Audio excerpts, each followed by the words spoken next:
Hey everybody, Captain Kyle here at New York Comic Con, and we're going to be talking to some of the voice actors and the talent behind Constantine, City of Demons. So I play Chandler, and he's a lifelong friend of Constantine. And they grew up with each other, and they were in a band together, and you get to see a bit of their backstory, which is great. And that's at the top of the movie. I don't think I'm giving anything away. I'm just being very careful that someone's going to run in and gag me or pull me out. But Chaz's daughter gets into, she's in a coma at the start of the movie, and he goes to Constantine for help. That's his last resort. Because him and Constantine have fallen out, have not spoken for 20 years. Throughout the movie, we get to see the reasons why that something very dark and disturbing has happened in the past to both the characters. So there's that darkness there between them, but you can see that their old friendship comes back, and they've got a lovely repartee with each other, like, you know, and a real ease. It's like when you have a friend, you know, who you haven't seen in 10, 20 years, and you sit down and it's just like they walked out of the room yesterday or something, you know? So there's that, and it's really good for the movie, I think, because it grounds it in a reality. Mm-hmm. So when we start, when the demons start to get introduced and the gore and everything, that there's a real heart to the story, and I think that's what Chaz brings to it. I play Angela, the spirit of the city of Los Angeles. Maybe the demon of the city of Los Angeles. And when he is in need and he needs a little bit of guidance and a little direction, he comes to me for some answers. Because I carry the spirit of the history of the city with me, I'm able to pull on all that knowledge and send him in the way that he should go. But I have a little bit of fun with him first. The inspiration for City of Demons came from a graphic novel by Mike Carey and Leonardo Manco called All His Engines. And that became the foundation for our story. But it was a foundation, meaning that we were free to build a whole new building on top of that foundation. And what it afforded me as a writer, which I think was the most interesting part of this, is that it allowed us to really explore the relationship between Constantine and Chaz in a really, really deep way that opens up the whole arc of Constantine's life, really from childhood to now.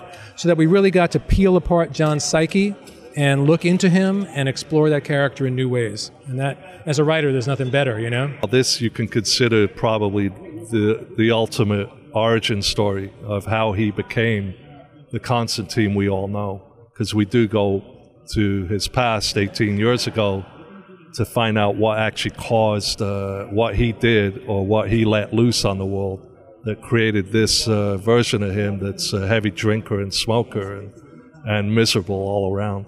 For a project like this, it's always fun to draw monsters and demons and the darker, more push stuff.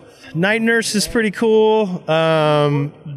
John is kind of set in stone. He's something we established early on. But yeah, I think the monsters are a lot of fun. So I think people will enjoy the sort of bizarre and the otherworldly.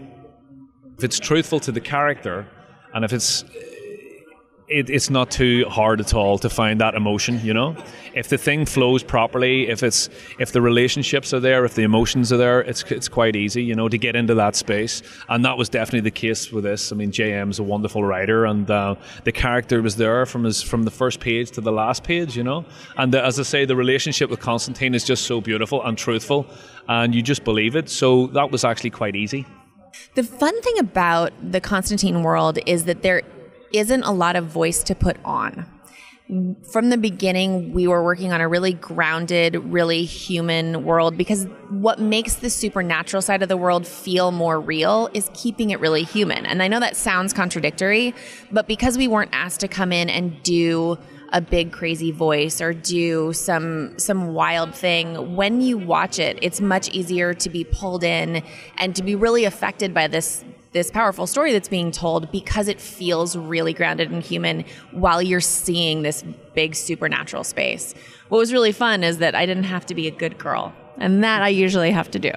I told even the composer, look, you gotta consider this, play it like a live action film. Don't think of it as animation. So when you do your cues, there's sections I just don't want music.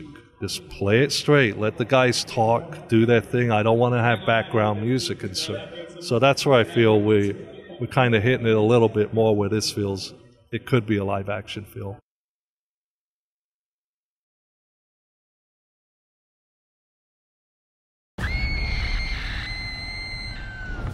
I spill my own blood now to show respect. Thank you for letting me into your house. Thank you for hearing.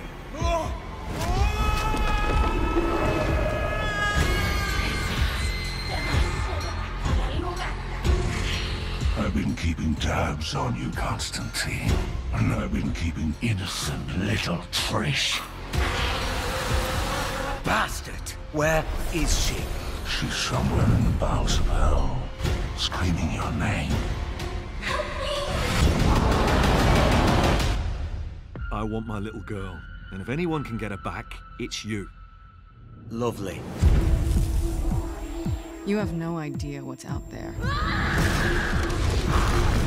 We're messing with deep, dark magic here.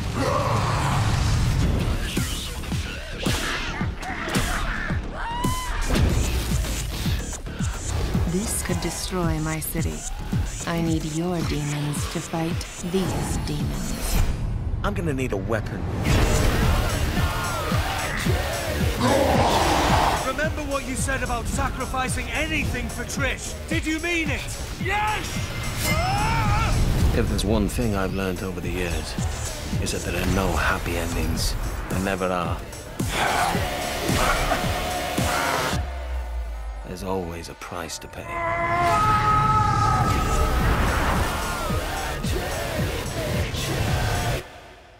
Jesus, John! Are you all right? No. But I'm alive, and that's gotta count for something, right?